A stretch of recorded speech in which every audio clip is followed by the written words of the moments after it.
السلام علیکم ورحمۃ اللہ وبرکاتہ۔ حدیث نمبر 19۔ آج کا سبق ہے عورت مسجد میں باجماعت نماز پڑھ سکتی ہے یا نہیں۔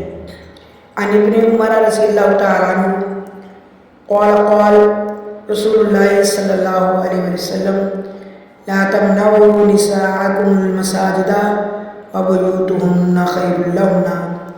ابن عمر رضی اللہ تعالیٰ عنہ کہتے ہیں رسول اللہ صلی اللہ علیہ وسلم نے فرمایا تم اپنی عورتوں کو مسجد سے نہ روکو اور ان کے گھر ان کی نماز کے لیے زیادہ بہتر ہے۔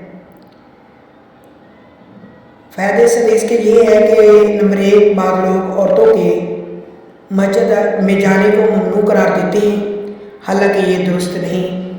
عورت نماز یا جمعہ یا کوئی دینی پروگرام سننے کے لیے مسجد میں جا سکتی ہے، جیسا کہ حدیث میں واضح ہے۔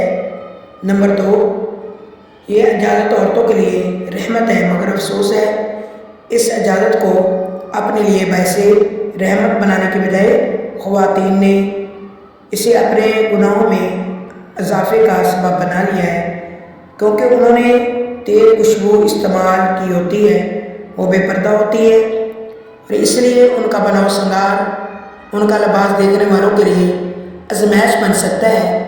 پھر وہاں مسجد کے آداب کو پامال کرنا اور بلند آواز سے باتیں کرنا اکثر خواتین کا شیوہ ہے، یہ سراسر غلط ہے۔ بلا شبہ خواتین کو عبادت کے لیے مسجد آنے کی اجازت ہے، لیکن وہ سادگی اور خضوع کے ساتھ اور خاموشی کے ساتھ مسجد میں ہیں، اور ہمیں بھی چاہیے کہ اللہ رب العزت ہمیں بھی صحیح معنوں میں مسجد میں جانے کی توفیق عطا فرمائے اور دین کی سمجھ عطا فرمائے۔ آمین ثم آمین۔